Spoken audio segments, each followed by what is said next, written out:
What's up, hackers? So we have some work to do.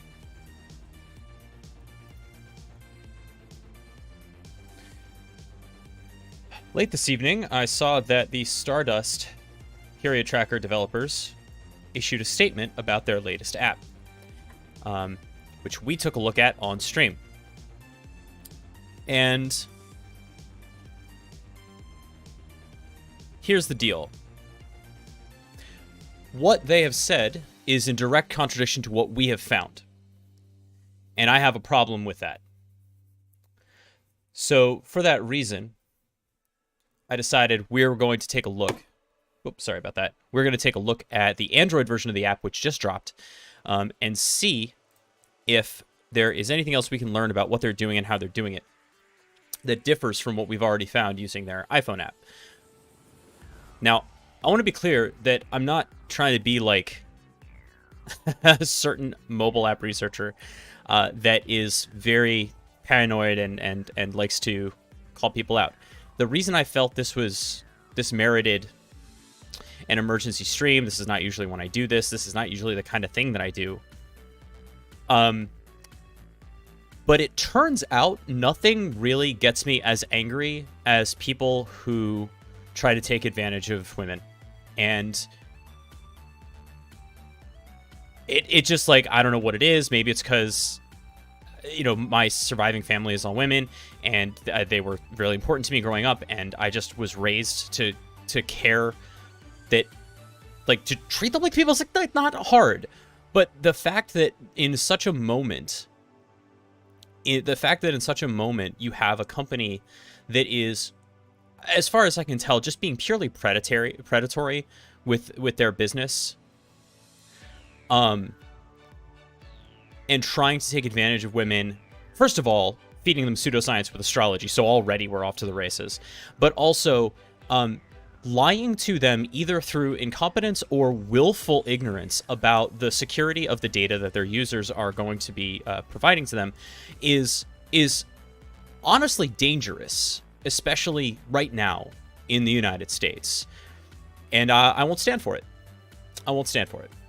So we're going to take a look at this app. The Android app just dropped, and we're going to also review what the statement actually says, and talk about what we found and how we can kind of break down why we know that's not true. Hey, GoPro. Thanks, friend. Thanks for the raid. Really appreciate it, bud. All right, so let's take this point by point. I put this on Twitter. Yeah, the Android app dropped. I think it's regional SAR, so you may not be able to get it. And the first thing we'll do, I actually have it on my phone right now.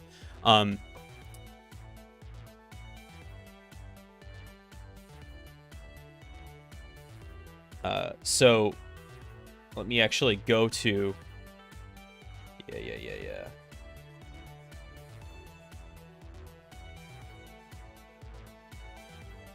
Yeah, I'm signed into Stardust on my phone.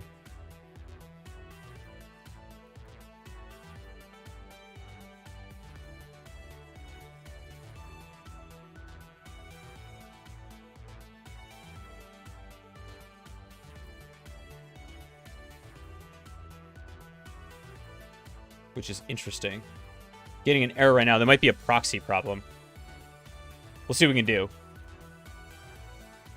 So, and if I have to use the emulator, if I get it uploaded, posted to Discord, I have it. I should be able to get it, honestly, with my Android emulator. Have I got a link to the app, please? Let's see if we can find it on an APK mirror. Sorry, the flop you keep hearing is my phone falling down. I keep trying to stand it up, and it doesn't work. Stardust. Period. Yeah, it's not there yet, I don't think. But I do have a straight-up file browser. I have like a terminal on my phone. I should be able to get it if I need to. We can also try APK Fun. See if it's there. It's a little soon, like it just dropped today.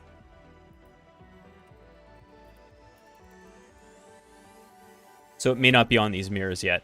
Yeah. I don't think so. Awesome. But like I said, I do have it. But let's take this point by point just so we understand what we're doing first.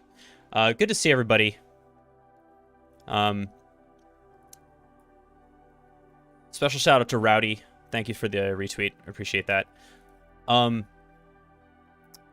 We have never given any information to government agencies, nor would we do so without a lawful government order. Ooh. Thanks, Barney of the Rebel. Found it. That's it. Nice work. See, this is why I wanted to do this on stream, because I knew that many eyes were going to be better than one. Yeah. This is right.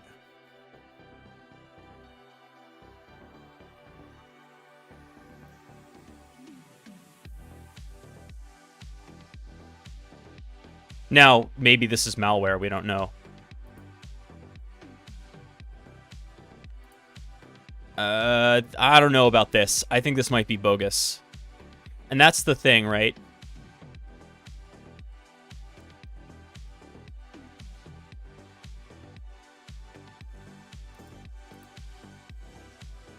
Yeah, this isn't, like, actually the download for it. You know what I mean?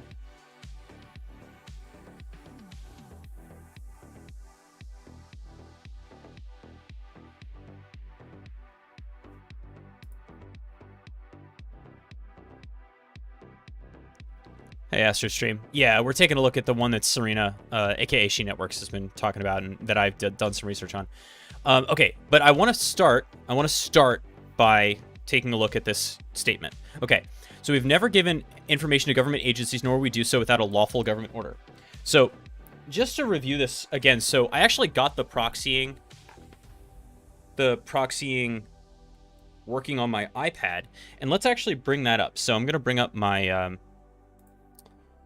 my Air server here so we can take a look at it on my iPad while this works. And I know that I have the proxying working for this. Okay.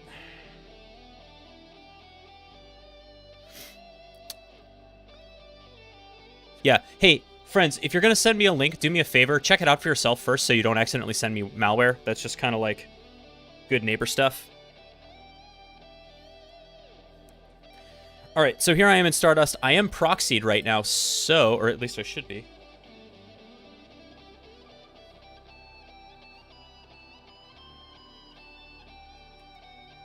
Let me make sure that I have the proxy enabled.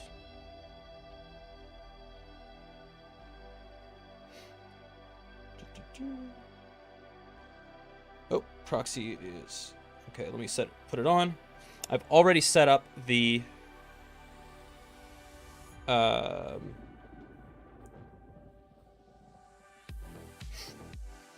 root CA cert. Okay. So that's good. And the last thing that I had to do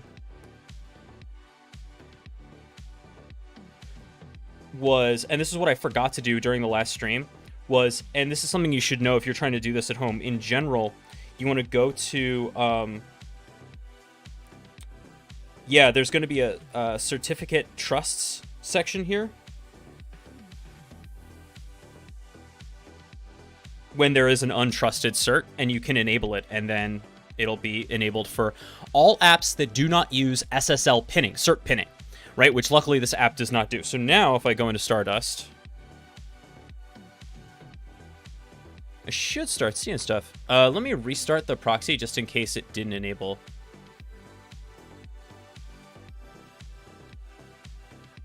Come on.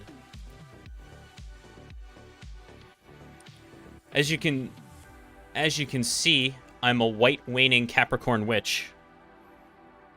So watch out, I guess.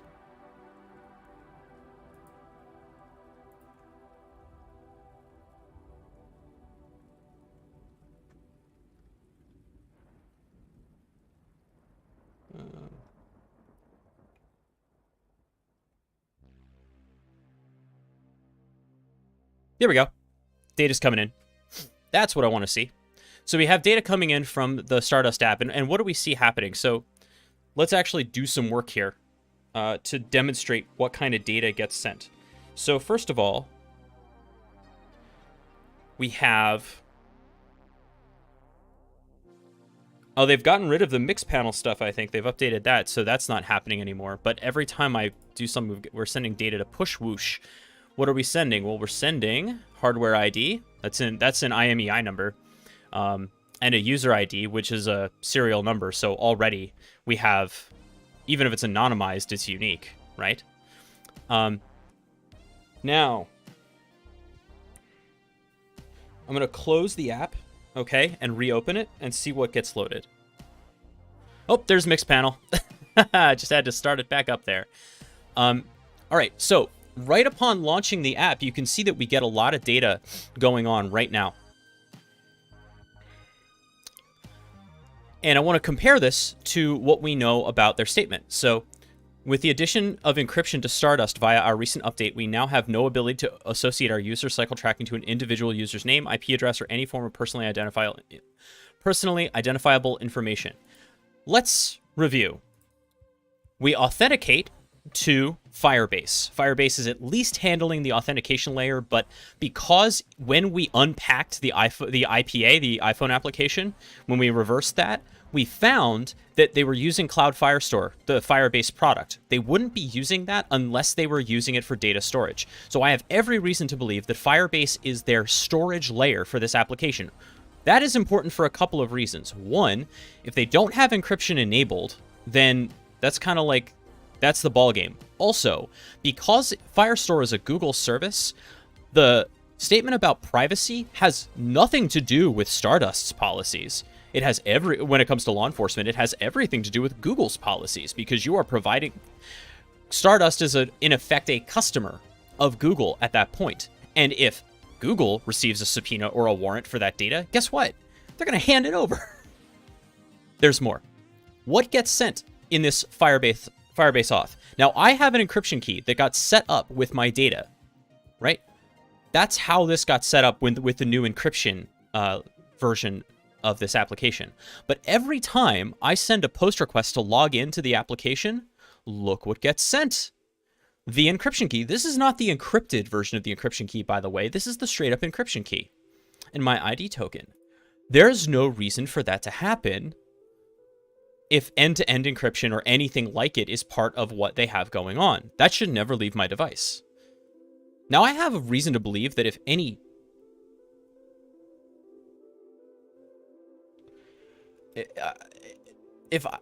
if there's anything going on with encryption, I would believe that it's on the device itself, right? But if that's true, there's no reason for the key to leave the device. And also, by the way, like, who cares? Because iPhones in particular are essentially hardware encrypted, right? We can go all the way back to the San Bernardino shooter to talk about that, right? The FBI basically had to put out a bounty for a company to try to jailbreak an iPhone because Apple wouldn't do it. If you cannot, and by the way, that's a thing, like, if you can't be compelled to provide, I think it's still passcode, like fingerprint you can be compelled to give, right? But if your phone unlocks with a passcode, you cannot be compelled to give it. So here's the deal. This is the request. This is what our device sends to the Stardust app, to Firebase auth. That's the API endpoint. What comes home is all of this. Now, if this was encrypted on their end, they were able to decrypt it because I sent them my encryption key, which means at some point my encryption key lives on their servers. Hey, Carpe Diem, She Networks. Serena, good to see you. Thank you so much for showing up. Just Drain, thank you. And Astro Stream, Positive Suspect, thanks for the subs. Okay, so this is what comes back from the server. First of all, we have this rando username and email, and this is, I think, the anonymization layer that they're talking about, where when you register, they just create some rando email address. And this is, again, I think, to match up with the way that Firebase helps you do user account management. Like, Firebase is a product, right, from Google, and they have this whole set of products that are designed to allow app developers to, like, kind of set it and forget it when it comes to the database layer of their application. And one of those things is user account management. So in order to do that, you got to have a username, you got to have an email. So this middleware that Stardust has put together basically is like, we're going to randomize the email. First of all, how random do you think this actually is? It's what, 8 characters? A through Z, capital A through Z, 0 through 9, right? That's brute forceable for sure if you wanted to. And also, look, it's that same key at subdomain.tld. Same thing for all 3 of them. That pattern is guessable. So how anonymous is it really? That's part 1. Part 2 is what comes up. First of all, in addition to everything else, they ask you in the app. Hold on. Let's bring up the app.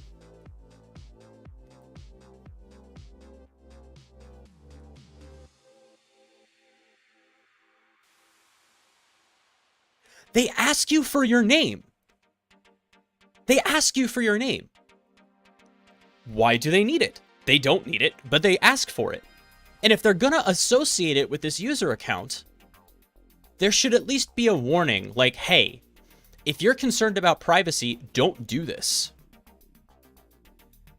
They ask for your birth date. Now, in order to do the, like, just from an app logic standpoint, in order to do the astrological calculations that they're doing, they need your birth date, right? Because that's how astrology works. I don't see why it has to leave the device. Well, I do, and we'll get to that in a second. And of course, they ask for the email. Now, you're seeing my email. That's fine. That's out there in the wild. Cycle length, period length, birth control method, all this stuff, right? And my goal here, all of this stuff is kind of in here, right? Is pregnant false? My user mode key is prevent pregnancy. Now,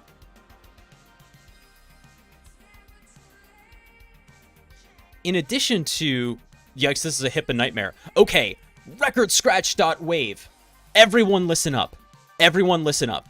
First of all, FOHammer, HIPPA isn't a thing. You are referring to the Health Information Portability and Accountability Act, and it does not apply to this app or any other app, and here is why. HIPAA applies to healthcare providers, insurers, okay, and any business affiliates of the former two. Those are the organizations to which HIPAA applies. End of list. And by the way, it's entirely possible that it would, even if you wanted to say, even if, like, for whatever reason, there was some partnership between, like, an insurer and Stardust, that's never going to happen. But let's say there were. It would still be arguable that this is not personal or protected PHI, protected health information. Why is that true? I know it sounds insane, but it's because none of this has to do with care provided by a care provider. It has nothing to do with lab results, diagnostic tests, conditions. For that reason, it's arguable that this is not what will qualify as PHI. Why do I know this? I spend my every day protecting patients' PHI as my day job. So I just want to put that out there. That let's leave the what is PHI debate aside for a second. For sure, the Health Information Privacy or Portability and Accountability Act regulations do not apply to apps of this sort because they are not, again, a healthcare provider, an insurance, an insurer, or a business affiliate of those former two entities.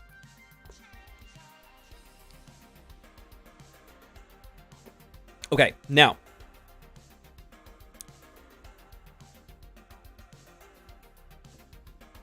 am I anonymous? I'm like the opposite of anonymous. I'm the most identifiable person in InfoSec at this, like, not famous, but, like, I've had my name and face out there forever. In part because I wanted that to be true, so I was trustable. Trustworthy is the word I was looking for. Okay, now, this is the data that comes back. Watch what happens when I change something. So I'm going to change my goal from preventing pregnancy to trying to get pregnant. Oh, data happened. So what happened? We sent data to the API. at /users/me. And by the way, I did test it. This bearer, by the way, this is a JavaScript web token or a JSON web token, and it is encrypted correctly. I tried to mess with it. It is testing the signature. All of that is good. But and let's not, don't take my word for it. Let's try it right now. Right? We're going to take this JSON web token. This is, by the way, stuff that would be in the advanced web app pen test course. We're going to go debug that thing. And we're going to change the ID. I'm going to change it over to 33. And just to confirm that they are testing, they're checking that signature, I'm going to go ahead and replay. I'm going to try to do a get for users.me, right? I don't need a body for a get request. Curious if I get anything back. It's taking a while. Oh, indeed I do. So this is actually cool. So this is all of the data that they have on me. Right? This is my entire user account. Now, I'm going to try that again with the modify JSON web token. If they are verifying the signature, sorry, no, it's not. It's SHA-512.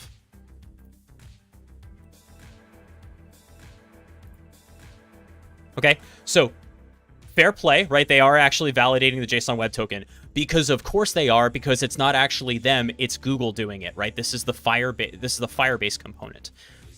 Again, suggesting that's exactly what's going on. Okay, but look what happened when I updated my tracking goal. It sent them encourage pregnancy, and indeed, that is now what my tracking goal is. So this stuff, for sure, is not anonymized. It just isn't, right? It just isn't anonymized in any way, shape, or form. And it exists unencrypted somewhere, I suspect, in Firebase straight away. But that's not all. That's not all.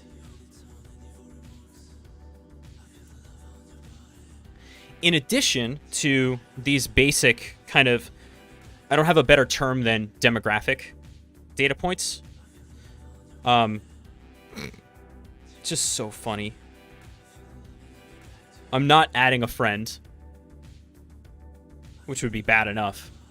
But, so there's this logging component here, right? And this logging component allows you to log how you're feeling on any given day of your cycle. And so, you know, by the way, every single one of these apps that I have tested has had the worst ideas for iconography when it comes to these things.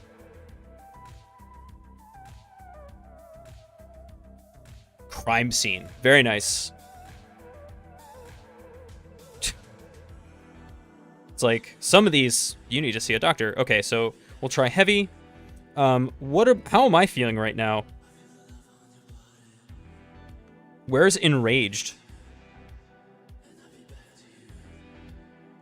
Obsessive thoughts. Yeah, we'll go for it. I'm having obsessive thoughts. Do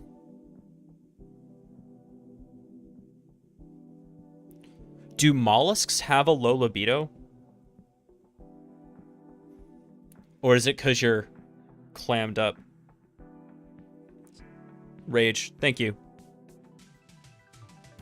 Okay. Symptoms. Headache, definitely. Cravings. Man, I just had the best homemade horchata I've ever had in my life. Thank you very much, Los Angeles. So we're going to call that sweet. Did some martial arts. And I did kettlebells earlier, so.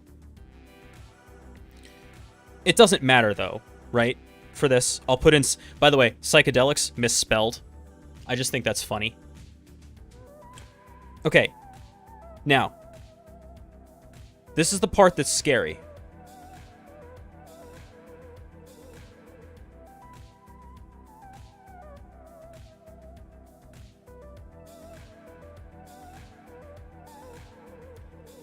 Thanks, iOS autocorrect.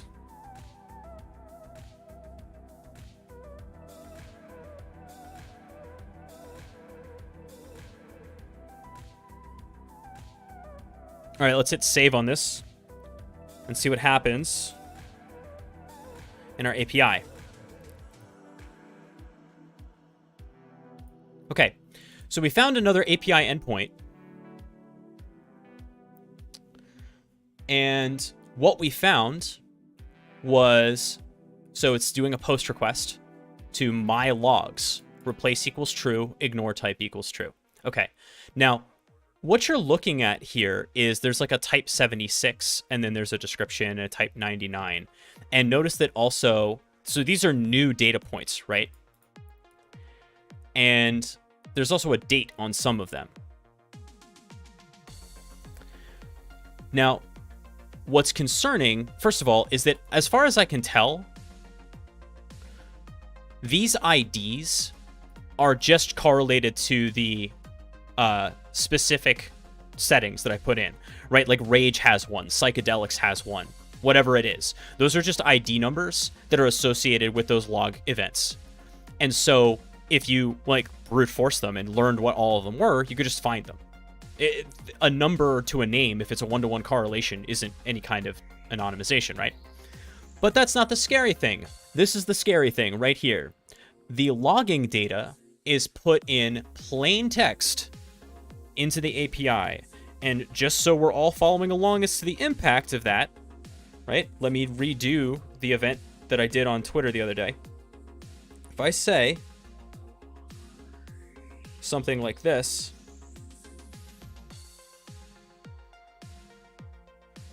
and I put that in the log, right? Also notice that these IDs are the same, point to point, right? If I say I'm pregnant and I don't want it, that data is now straight up in their database. It is in their database.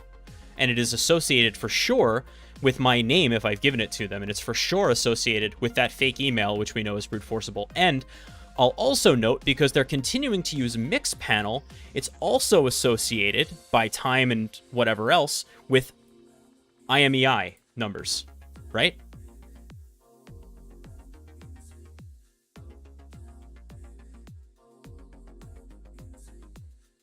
So that's not great.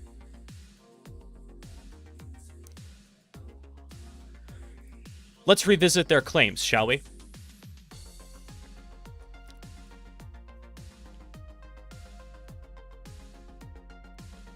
And the IP that did the post get, yep.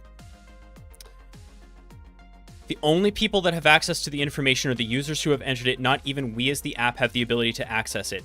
That is true only one of two ways. One, they don't know how Firebase works. Or two, no, there's only two things. They don't know how it works, so they're lying. I'm happy to be proven wrong about that. Like, there's something about this app architecture I don't understand. I'm happy to be wrong about this, you know? But what's weird to me is that they're using their own server, their own domain, as kind of like a middleware.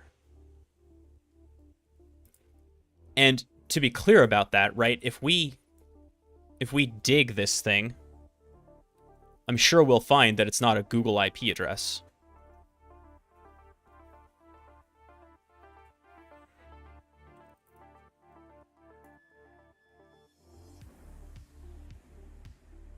Elastic Beanstalk. Okay. So that's an AWS endpoint, right? So they've deployed their app on Elastic Beanstalk, which I didn't even know that was still around. I thought that was a deprecated service. But whatever. Point is, it's hitting there. Which, by the way, let's also say, if they've enabled any kind of deeper logging with CloudTrail or anything else like that, then it's entirely possible that the data is there too. So now you got to ask, like, will Amazon give it up? Probably. And Again, if they're using Firebase as their actual persistent data layer, the prerogative about providing data is Google's, not theirs.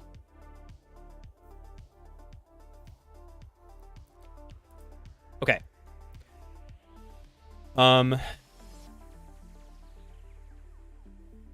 With that done,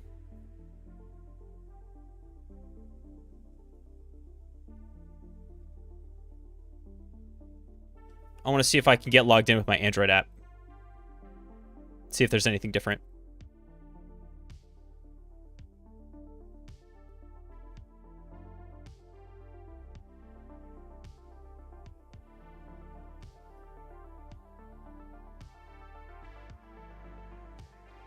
Did I find any evidence of app performance libraries or stat libraries? Yes, I did. So we're seeing Mixpanel, right? And pretty much every time I do something, ONB Gold entered. Like, anytime I do something in the app, yeah, Mixpanel is telling on me about it, right? ONB splash page.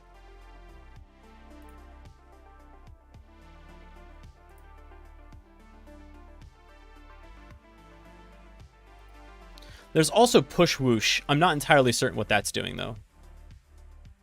Oh, wait, yes, I do. That's, push whoosh is the push notifications API, which I've turned off, but... All right, now, I'm going to stop peering. I'm trying to get this going on my phone, but in case we can't, I come prepared.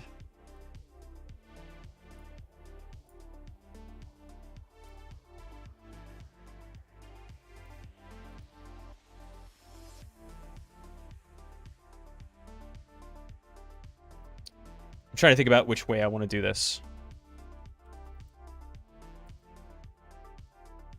I think I want to do it with the x86 Android. So we'll do it that way.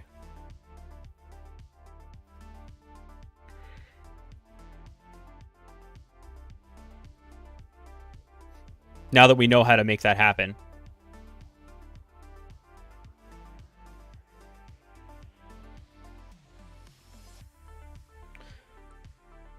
Oh.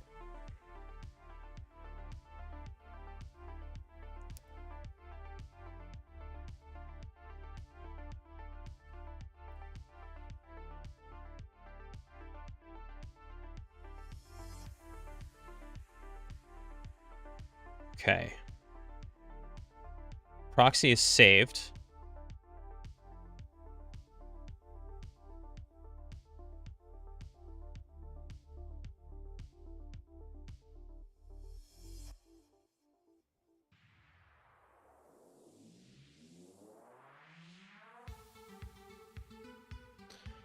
But I'm not seeing any data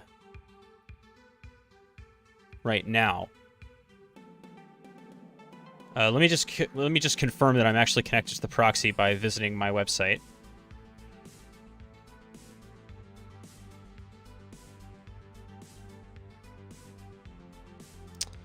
Ah, poop. Right, so this isn't gonna work on my phone, guys. I think because it's not rooted. But that's okay. That's what we have this for.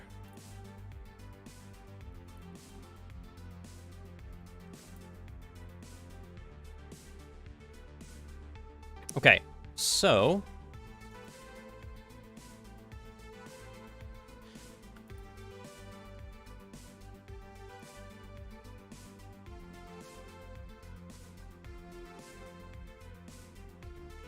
I may have to disable the proxy in order to make this happen at all.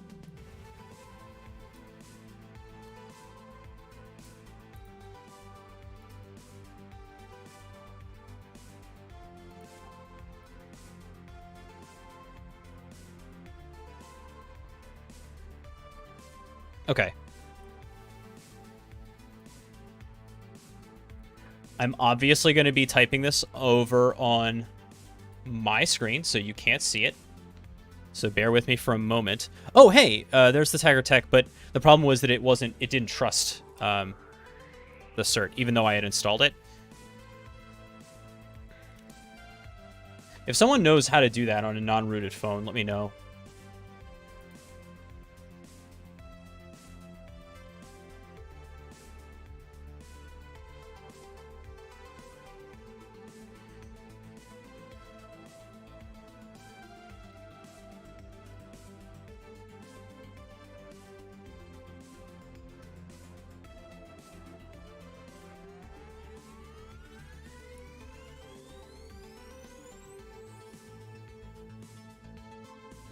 Just logging into stuff here.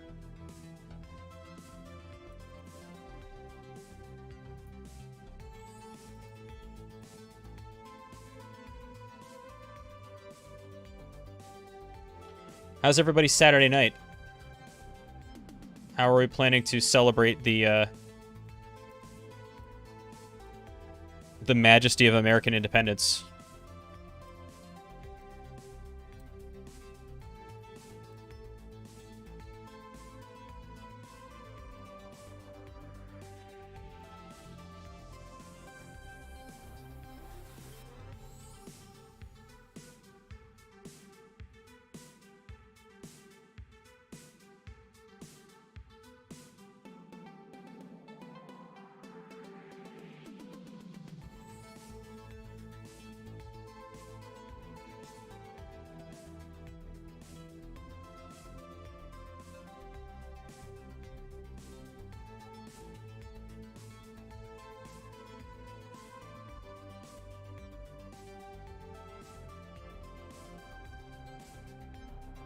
All right. Getting signed in on the emulated Android device.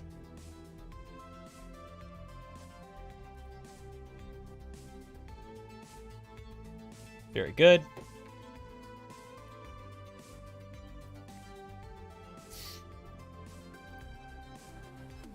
Given that IP is potentially PIA, the app contains PHI Stardust parts, which doesn't preclude sharing data with third parties. Stardust can act as a business associate via data analyst under HIPAA. Still spelling it wrong. It's HIPAA, Fohammer. How wide does not apply? Oh. Dang.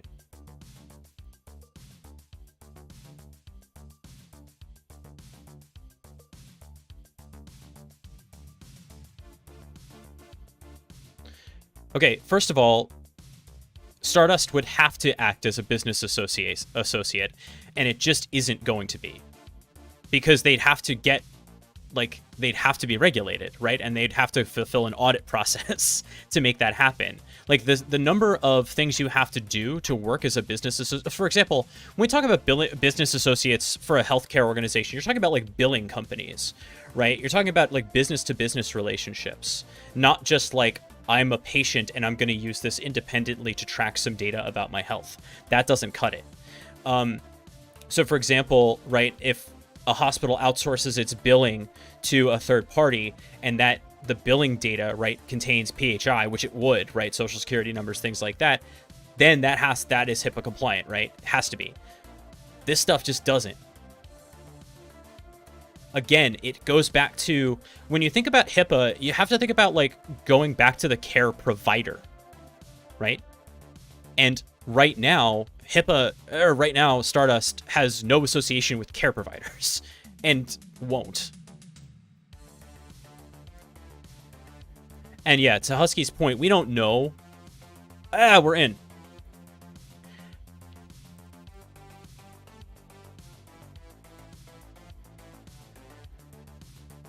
Oh, yes, we got it. Okay.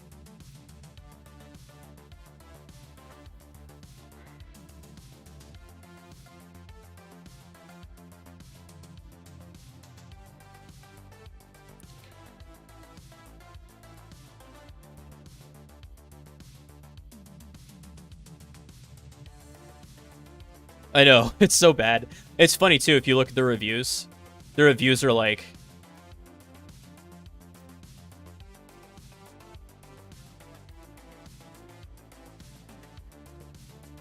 It's very funny. Also, I should mention something else. I was listening to the last Talking About News where Serena was talking about And the rest of the Black Hills gang was talking about how this thing is monetized. It's not, right? It's VC funded. And I believe that it was correct. The analysis, like, the question is, how are they, Serena's question was, how are they making money? And I believe that the answer is they're not right now, right? It's VC funded, and much like many VC ventures, they're happy to have it not be profitable. And then they're going to try to hook people and then start monetizing your data, whether or monetizing the product, whether it's through selling data or whether it's through like subscription models or something like that, where this like, oh, this was a free release, just kidding, but now you're going to have to pay. That sounds closer, given what we already know about their security practices. Why would their business practices be any more upstanding? So I fully believe that it would be something like that. And by the way, just a total side note, hey, aspiring entrepreneurs, the days of the non-profitable tech company are over, or they're numbered. Yeah, they could highly target ads too. That's true. There are no ads so far, but yeah, the days of the non-profitable, just like VC stream of cash are over, right? There are no more unicorns. It's not going to be like 40 losses to one, or like 100 losses to 140 times success. It's not going to be like that anymore. Try running a business the way that a business is supposed to be run. Have a solid business plan, have a good product, and be profitable within the first year. Okay, so let's make sure that we have our stuff set. Let me go into the terminal here.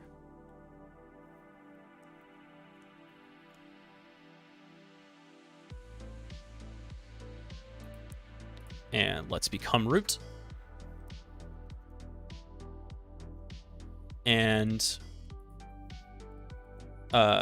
settings global was settings list global. Yeah. And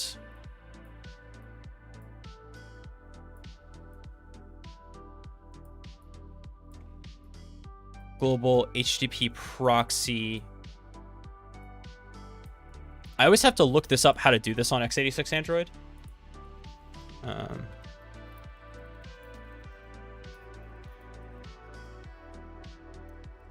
Yeah, settings put global HTTP proxy.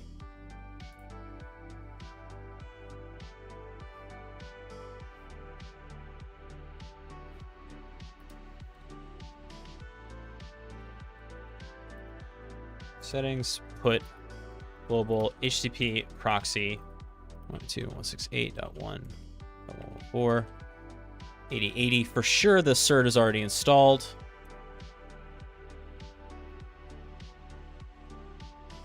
And just to prove it, let's go visit a thing.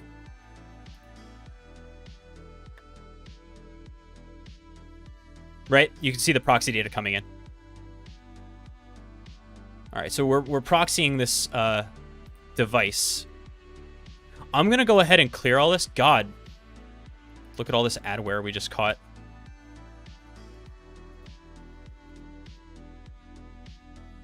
Oh, don't trip about the S3 bucket. That was static assets. And I did poke at it a little bit. It's just static assets. Okay, so Seventh Stage, thank you for the follow. And XF Noise and Fat Sobi, thank you so much for the subs. Okay.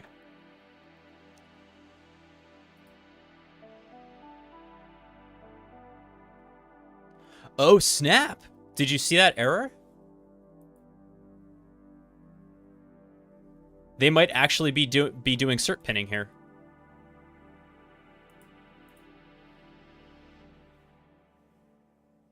They might have actually done this right. If so, there's still some cool stuff we can do. We just have to get the APK.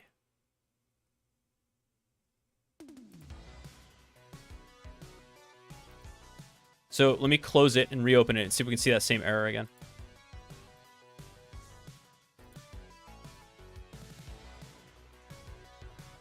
Trust anchor for certification path not found.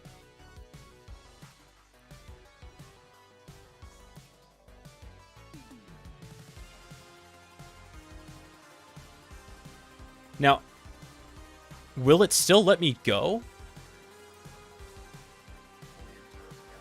No. Error 10. That's what I was seeing on my iPhone, too, when I was trying to proxy it.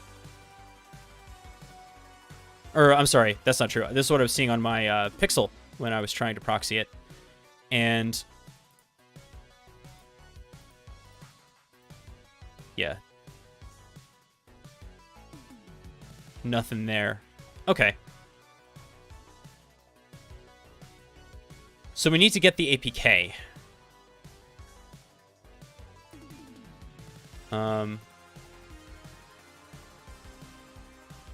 What do you imagine is the easiest way to do that?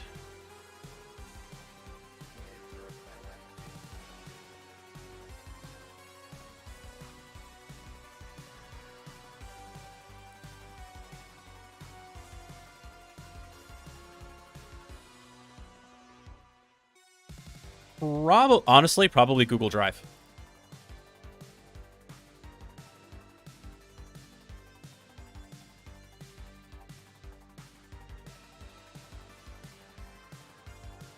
All right, so we're going to delete the HTTP proxy.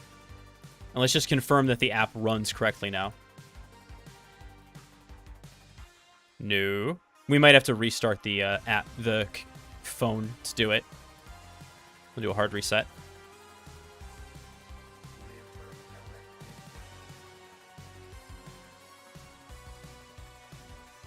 I know it's super late for some of you, so thanks for tuning in.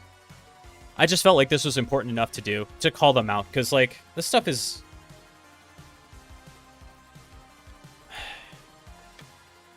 Maybe it seems pedantic, but I think it's pretty important that we call this kind of behavior out.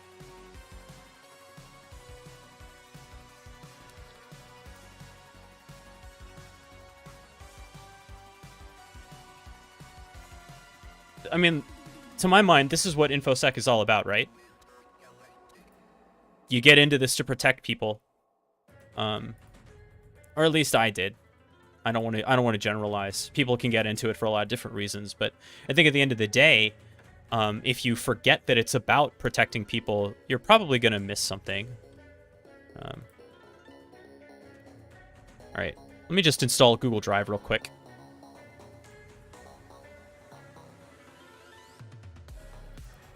That's going to be the easiest way for me to get it from here onto someplace else. And so, basically...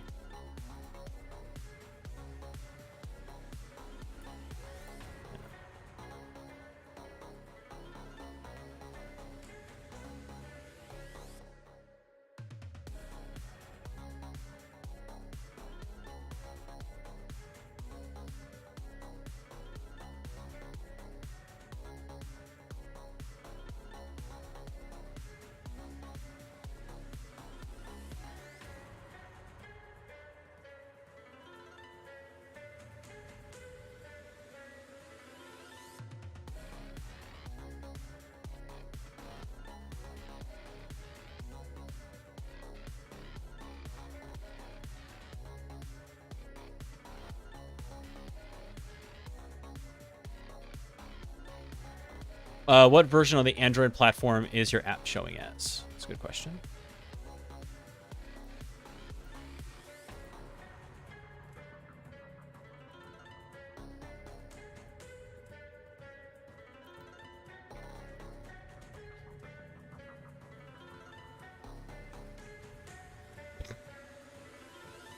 Oh, hilarious. What did I get? Let me go back.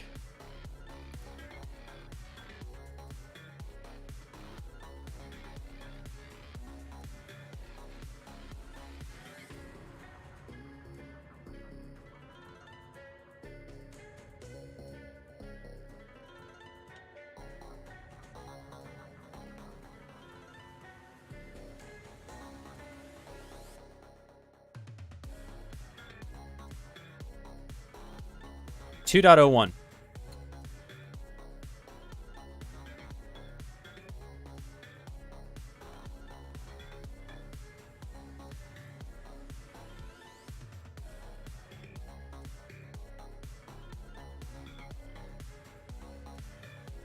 I think this thing might be totally borked.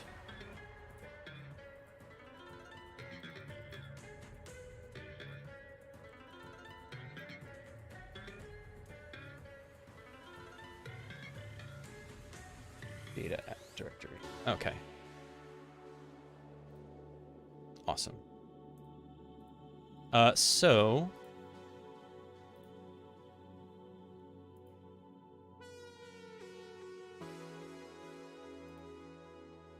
Okay. Dougal Grive is installed. I don't think there's anything particularly interesting for you to see in my...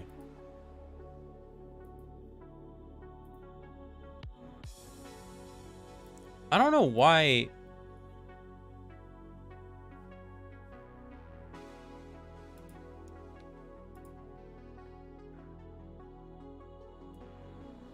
I think the proxy is, like, still hot. So I'm gonna turn this thing all the way off and bring it back.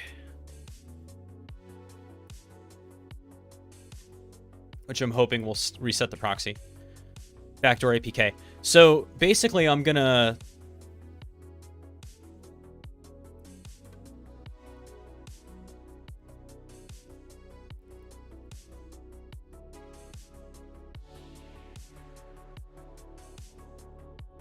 pull the APK off the system.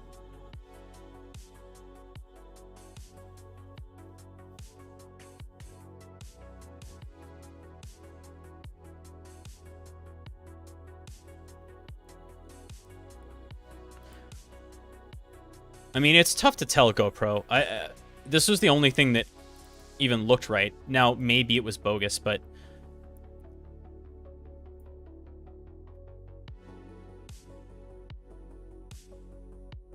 Huh. Still saying that I'm proxying.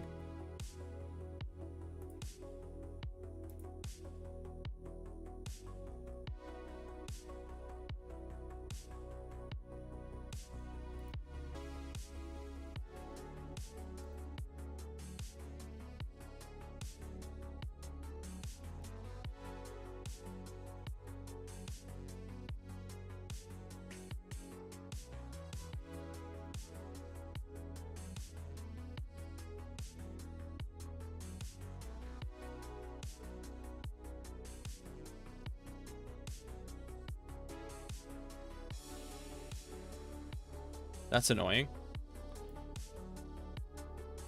Let's close the terminal emulator and bring it back up.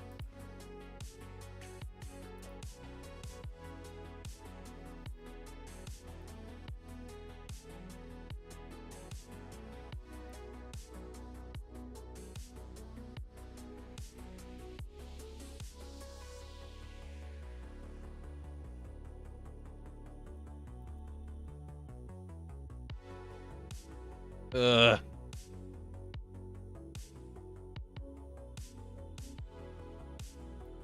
I know.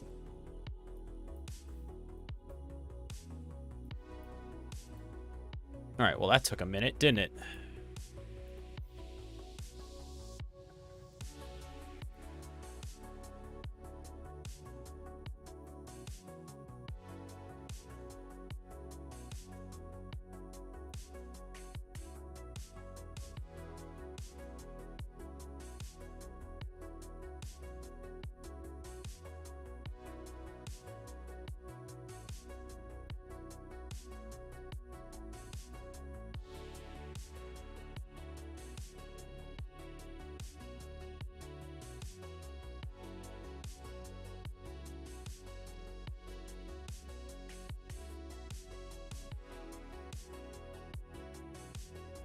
Oh, snap. That's why. Because it's global HTTP proxy host, not HTTP proxy.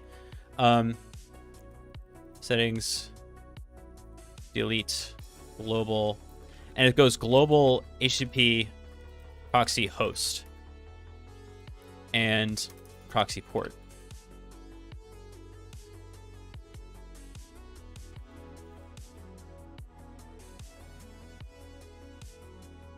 Okay.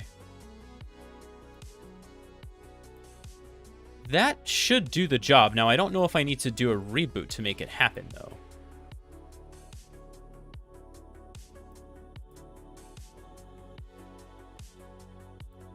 Perhaps just a turn off the Wi-Fi, turn it back on situation.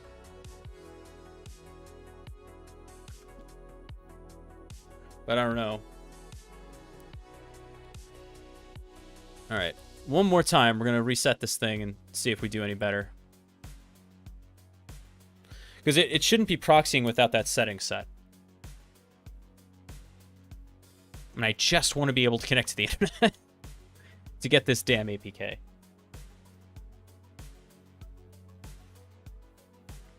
And then what we'll do quickly is we'll pop it into JADX, and we'll take a look at what the source code has to say about it, just to see what sort of information we can glean from that.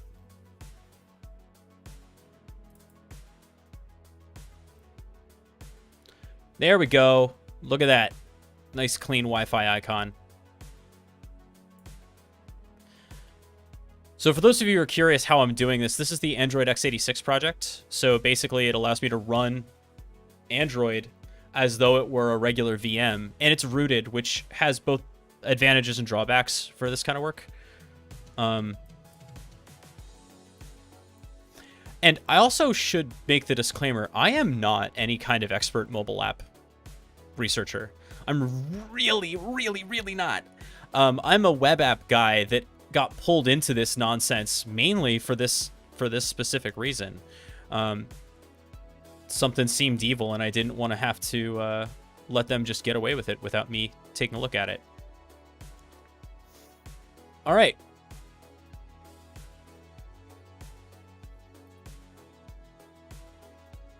Where's my add file button?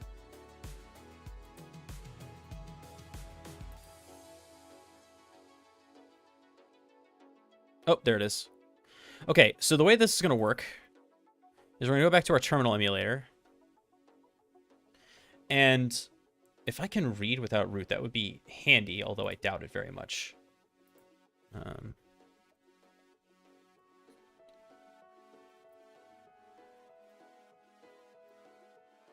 Yeah, there we go. Okay, so we're going to do...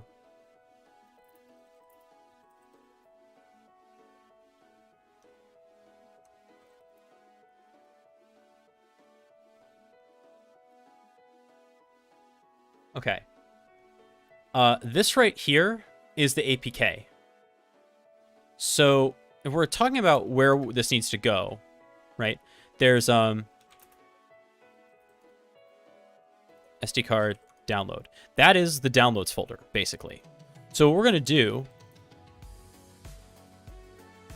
is we're going to copy the Stardust app to SD card download stardust.apk.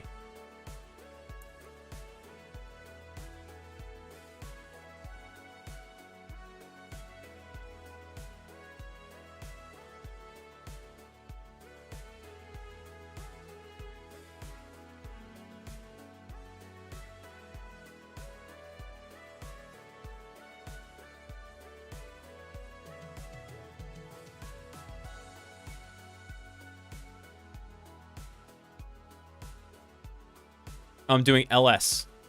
Taggart, you doofus. CP.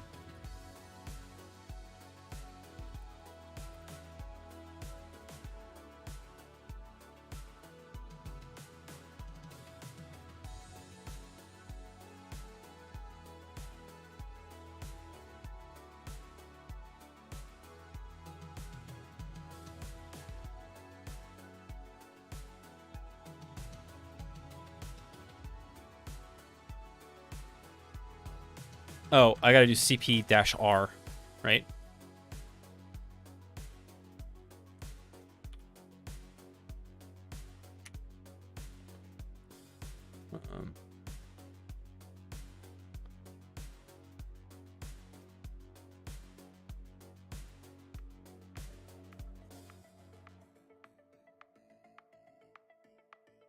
Much better. Okay, now... if I upload...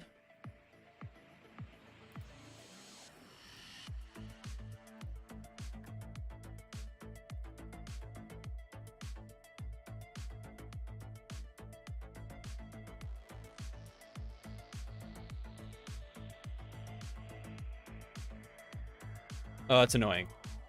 Can I? Oh, hey, Foot. Good to see ya.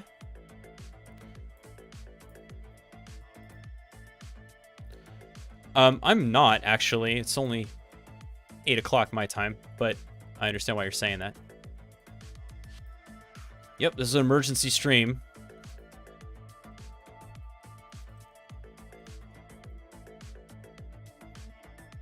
Yep.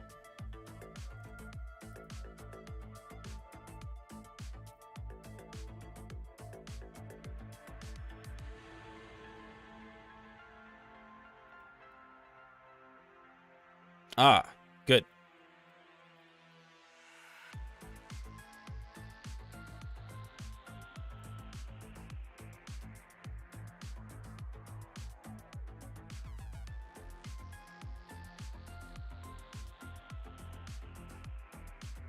Yep, they're still making things up. Do I have zip on here? No.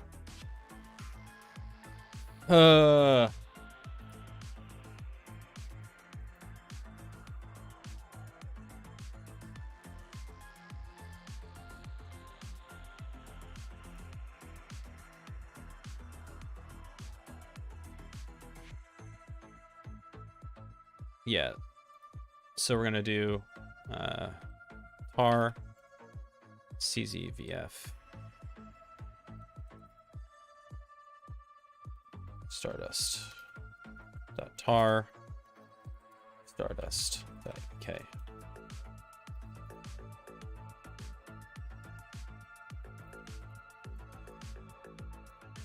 There we go. Okay. Reason why we did that is so that it registers as a single file.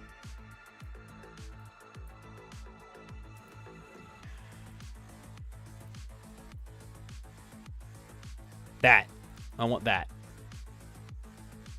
Yes, finally. God. What an ass ache.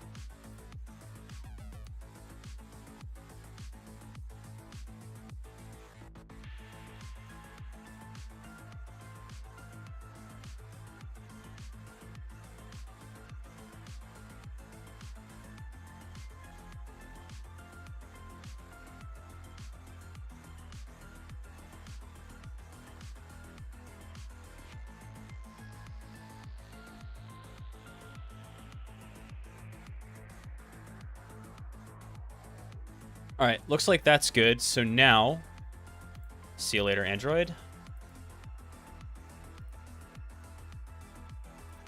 I'm going to pull this thing down and put it on my tally box.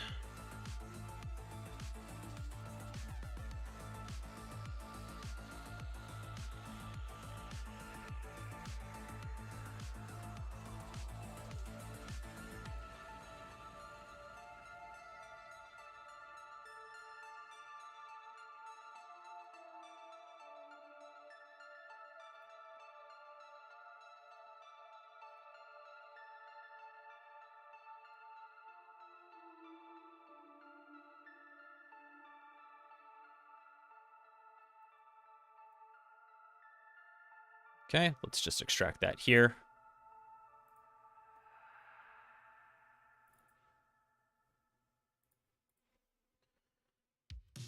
And what do we have?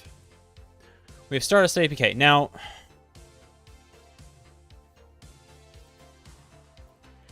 there's like a base.apk.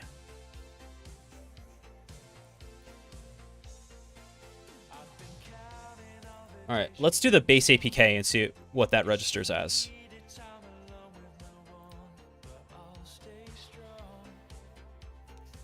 Oh, yeah. All right. What you got for me, Android Manifest?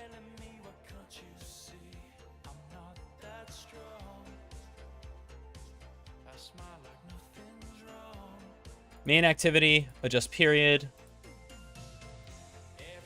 Deep link activity, okay. Firebase init provider, there's Firebase again. Whoosh. Okay. Again, this is great. So look at all the Firebase components that we can see that they're using. Okay, so we know that they're using authentication, messaging, remote config, installations. Now, I should note that this application would not directly, if they're using Firebase for storage, which I still believe that they are, but they would not have to provide that here. It's actually weird that we found it in the Apple IPA. And just to show you all that, let me go over to the iPhone application.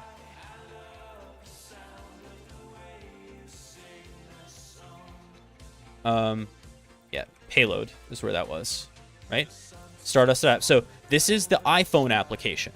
And one of the things we found was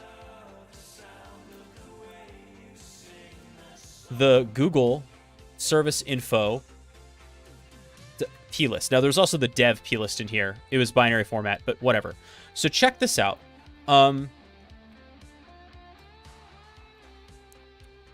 This is their API information for Firebase, right?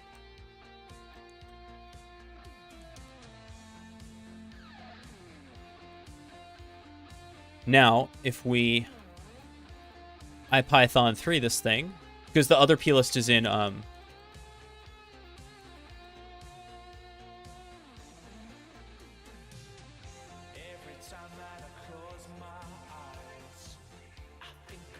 the other plist is in binary format, but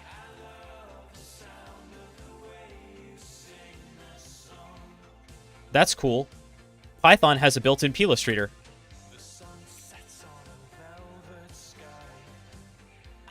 Database URL, baby. Oh yeah. This is paydirt, and this proves to me that they're storing their data with Firebase using Cloud Firestore. This firebaseio.com URL is used for Cloud Firestore databases. It used to be called Cloud Firestore. I think they just call it Firestore now. But more importantly, this is where data gets stored. Okay? And yeah. Oh, and by the way, there's your storage bucket, right? If they have storage enabled. Now, by the way, before any of you start flipping your lids that I'm displaying secrets on stream, first of all, they put it in the application. So, meh, that's on them. I didn't break the CFAA to do this. I looked at the software that I downloaded. That's one. Two, they did successfully, even though this is dumb, it shouldn't be in there, they did successfully set their Firebase security rules such that people cannot, without the proper authentication, actually access it, or from the right source, actually access this data just at random. So, fair play to them. They actually did set that correctly.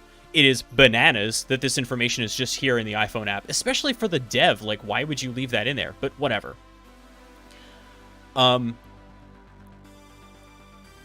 The more important point is that we know to a reasonable approximation that they are utilizing Firebase for their storage layer. So, we know that. We see that in here. Is there anything else that we see in here that is of interest?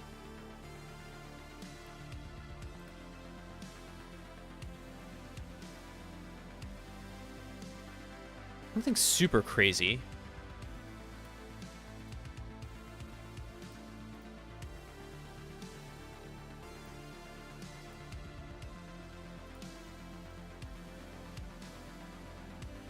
See if there's anything fun in strings.xml. This is always fun to look at. This is like the Android equivalent of running strings, right? In light of recent news about Roe v. Wade, blah, blah, blah, blah, blah.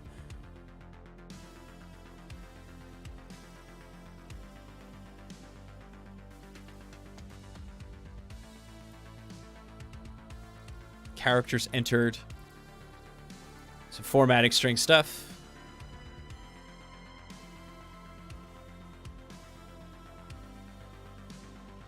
We are encrypting your information to ensure that no governments will ever access data that belongs to you and you alone. Yeah, okay.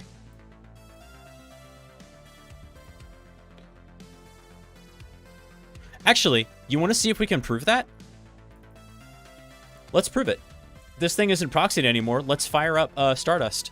and see if we can go find the cache and see if it's readable. Let's do that. I should be able to sign in now.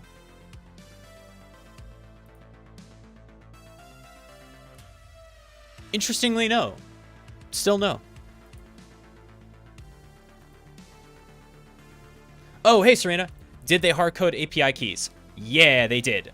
They hard-coded API keys at least in the iPhone app. So to show you what I'm looking at here, let me bring this back up. CD, documents, PD track, Stardust. So what I'm looking at, just so you know, is I'm looking at the payload, stardust.app. So this is when you like, by the way, sorry, I'm all over the place. .ipa files, which is what iPhone apps are just zip files. They're just zip files, so you can unzip them and see stuff. These .nibs, these are user interface components, right? But you can see like fonts that are embedded in there as well. And this Stardust, this is the actual executable, and we can reverse it, right? We can fire it up in a disassembler, whatever you want. You want to put it in a Ghidra, you can do that. I like using Cutter, but whatever you want to use, you can use it. But in addition, if I do ls star.plist, right, because macOS loves plists, or Apple loves plists, there are these two things, Google Service Info dev.plist and Google Service Info.plist. Now, one of them is obviously for dev and one of them is for prod. If we just vim the Google Service Info.plist, you can see it's plain text, it's XML, right? And they've got the client ID, reverse client ID, here's your API key, all of this stuff, right? Including the buckets and the bundle ID, all this fun stuff. This also tells us that they are not using Google Analytics with their app, even though they have Firebase. So that's like somewhat good news, but they can enable it at any time, right? Now, so on the right, Sin, what we're looking at here, this is the dev plist. Plists are funky. It's the same file extension, but they come in two flavors. There's plain text XML, and then there's binary blob. And when it's binary blob, you have to either use this Python library to read it, or on Mac OS, there's something called plutil that will convert them from one form to the other. But we don't have a Mac ready, so we're just using this. And it reads great. I actually found this a lot easier. But the point was that in addition to those hard-coded API keys, right, Serena, to your point, we also now see evidence that they were using, at least at some point, Cloud Firestore. I keep calling it that because I'm 1,000 years old. Yeah, plists are everywhere. Plists are how you set up launch agents and launch daemons in macOS. They're like, I'm trying to think. They're like .conf files or actually they're like more like .ini files, right? In Windows and even sometimes in Linux, right? But the .conf files with the ini format. That's really what they're like, basically.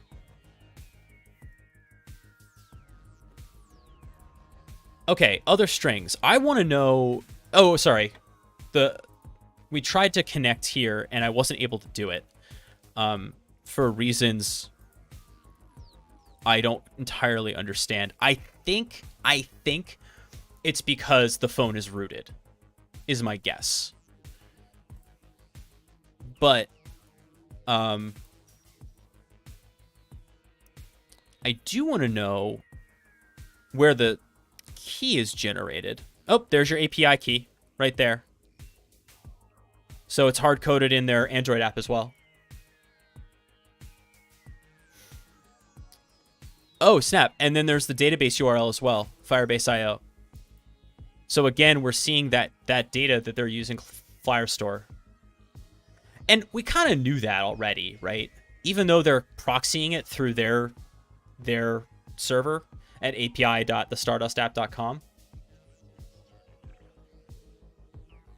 Yeah, Stardust 86190 has been deactivated. Yeah, I'm sure they killed it. It's just kind of vestigial in the app at this point. But here's this API key. And again, all I did was open the APK, right, that I downloaded. What I would very much like to know is where the encryption key happens. So we're going to check that out. The way we're going to do that is we're going to You know, it's so funny. I wonder if Husky's still here. Husky knows that I was kind of bummed out this week for a lot of reasons. But one of them is like I have a really annoying process where when I'm trying to learn something new, I'll like run full speed at it and usually bounce off because that's what happens, right? And then I'll get really down on myself for not being able to pick something up the first time. And then I'll come back to it, and eventually it'll become a thing that I internalize.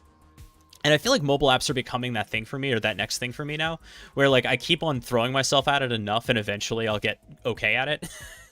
And I definitely feel like I'm more conversant with, you know, going through this thing now than I was even a week ago. Right, so we go to com, Stardust, data source, Stardust database. Oh, yeah.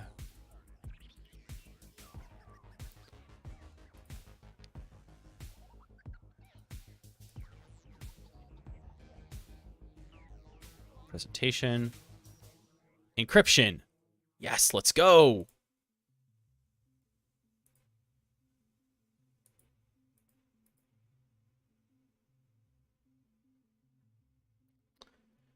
Now, we'll find out what this is all about. This encryption details.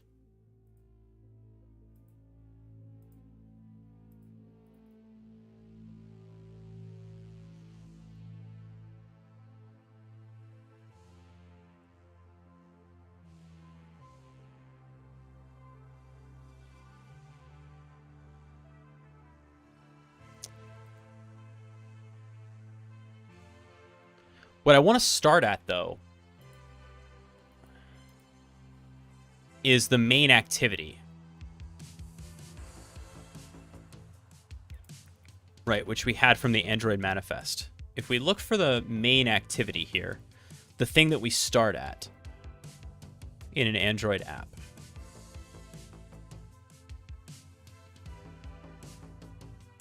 is the splash activity, which then goes, right, it's the launcher. So we're going to go to that main activity. Com Stardust, Android presentation settings, or presentation main. So com Stardust,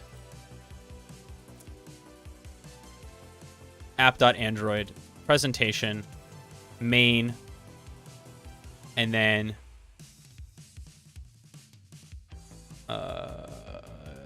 main activity. There you are. Okay.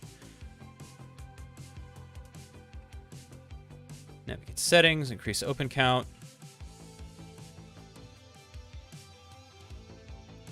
Settings. Let's go to settings activity, because that's where the encryption key lives, right?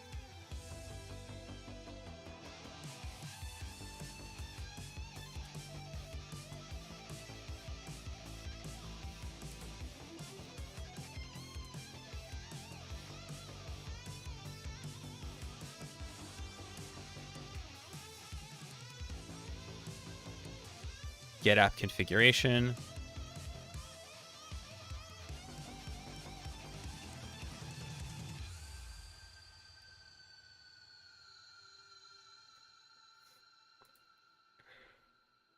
Let's go back to that main activity.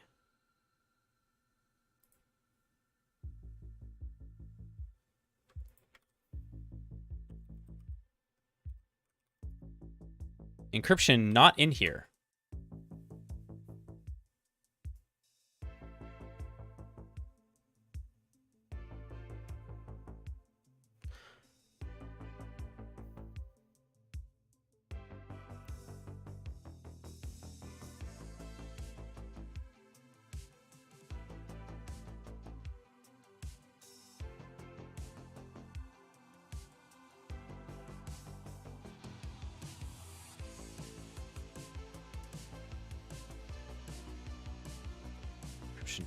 Encryption details, view model.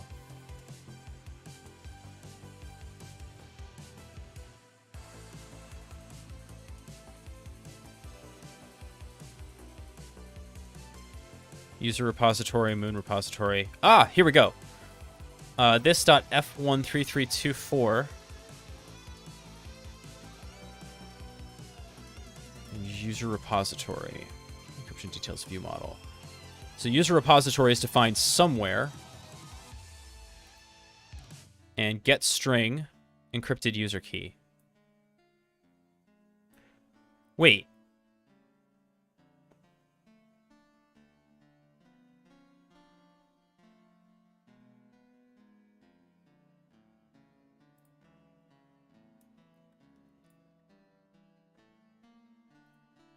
All right. How many places does encrypted user key exist in this thing?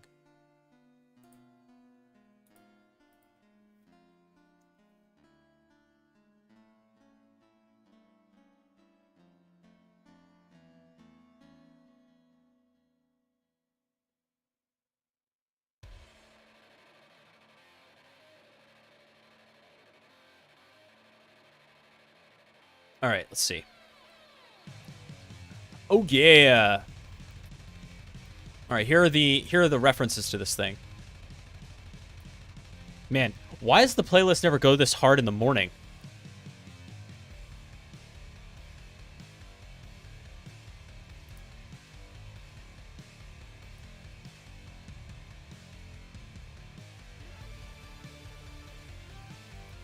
Recover view model.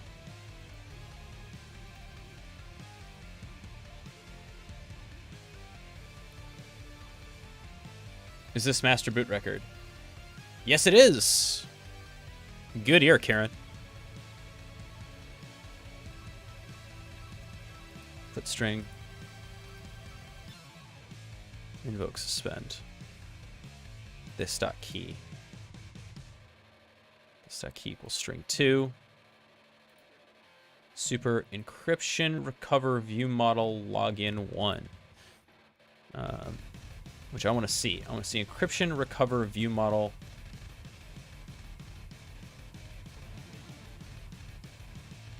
Which is where? Oh, it's in recover, isn't it? So encryption recover view model. This is it, I think. This is where Firebase is in here. Firebase auth, analytics repository, KMM preference.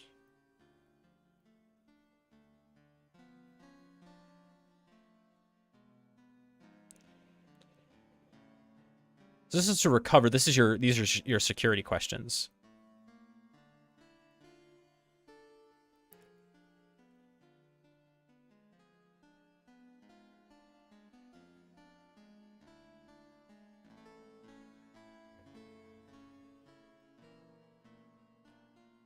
All right, so I don't feel like reverse engineering the crypto here. F3395G.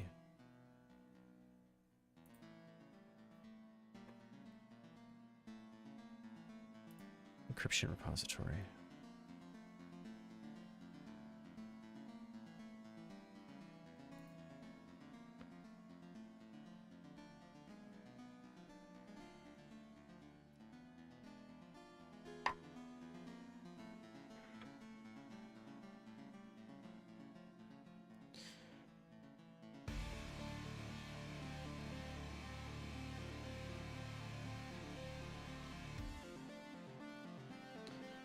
You know what's crazy? I'm no longer proxied on my phone either, and it still won't let me connect.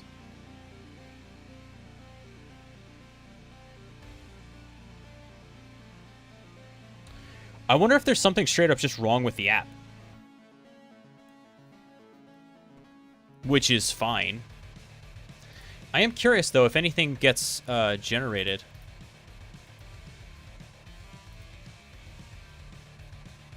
Exception. Okay. So here's the thing about this. About this encryption. I'm gonna use the iPhone app to demo this. Try an IP, try a VPN. Bast, I don't think so, bud, because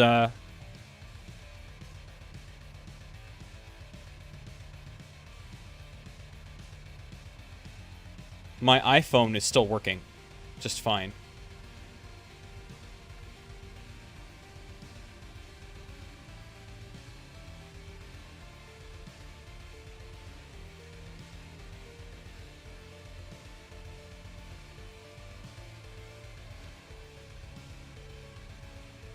Yeah.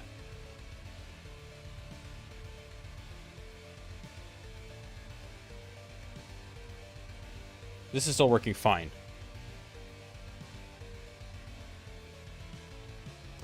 Oh, yeah. So check this out. So it uses biometrics to encrypt on the system. And here's my encryption key. Like, you just have that. And, by the way, am I still proxying? Yeah, I am.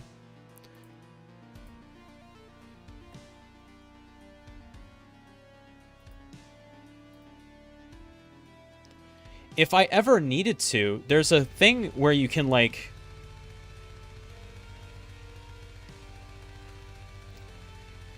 The way that you set your account up, there are security questions, right?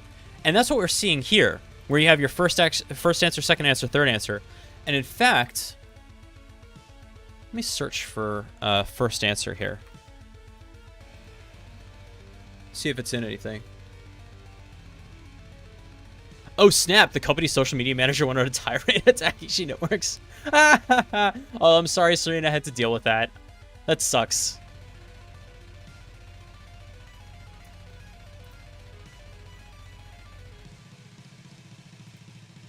That may be a, an FAFO sort of situation, though. You know what I mean? But the point I wanted to make here, and we might call it a night here unless anyone has specific preferences, is that in order to recover your encryption key, if you ever wanted to recover it, all you have to do is answer 3 security questions, which, by the way,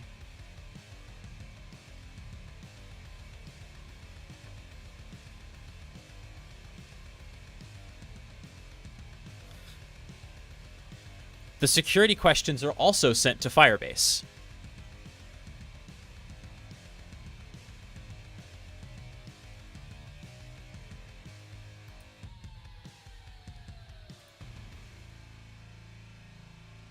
Right? There it is again. So your security questions are sent to Firebase along with your encryption key. So, like, it's not actually that they're protecting your data from anybody. It's that they're protecting the encryption key from you, basically, if you forget it or don't save it somewhere. But it's unclear what the encryption key even does, right? Like, the data is encrypted on the, as far as I can tell, using Apple hardware, right? On the iPhone, using the biometric data. That's why it asks for my fingerprint.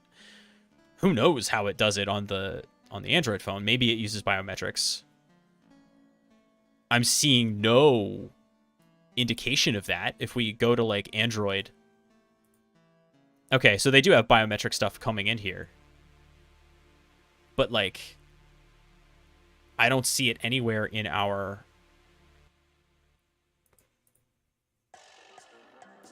protections. And more to the point, their database does not have this data encrypted. And that's the part that is messed up. Like, even if it's encrypted on the device, their database is not protected the way that they say it is.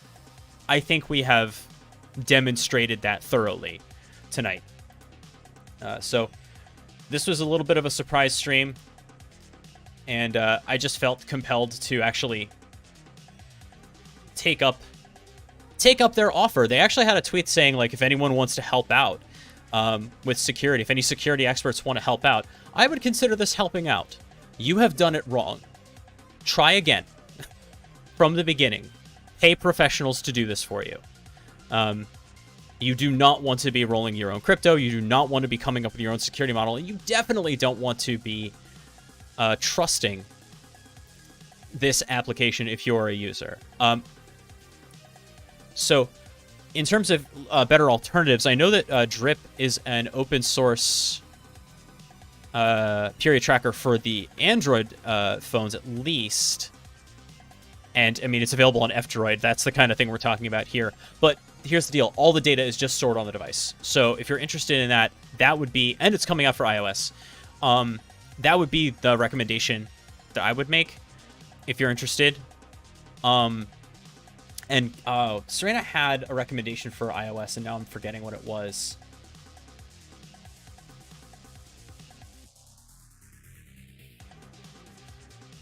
I'm trying to remember.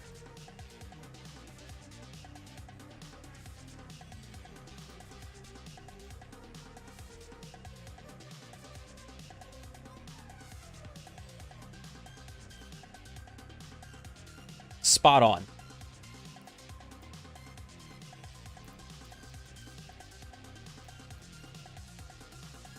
Yeah. This one's locally stored as well for iOS. So if you're interested, yeah, the plain old Apple Health app. Again, fair play to Apple. They've done a really solid job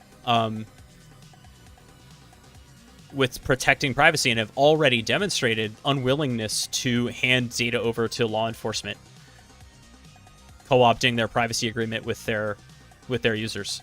So yeah, the Apple Health app. I don't use the Apple Health app enough to comment on its benefits for this, and also I don't have a reproductive system of any sort. So, well, I don't have that kind of reproductive system of any sort. So I can't comment on the features and what it would mean for people who have uteruses, and what the benefits and drawbacks of these apps are. But at least for sure, if you're looking for a third-party app, this one we know stores data locally. So something to be aware of. So I think that's going to do it for tonight. And hey, thank you so much for the follows, Varun, Anilin, Derp Gamer. Really appreciate it. Foot, of course, thank you so much for the raid along with GoPro. If this is your first time checking out an InfoSec stream on Twitch, I would like you to know that there are a lot of us. In fact, there's a list of us over here at I don't know why I did that instead of doing bang hack list, but yeah, at infosecstreams.github.io, there are an absolute ton of us doing all sorts of cool stuff.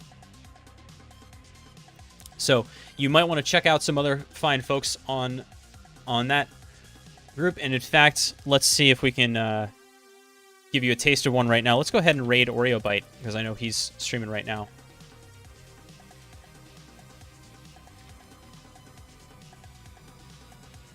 But that is going to do it for this emergency stream about the Stardust app. So thank you for hanging out. I hope you enjoyed it. I hope you learned something.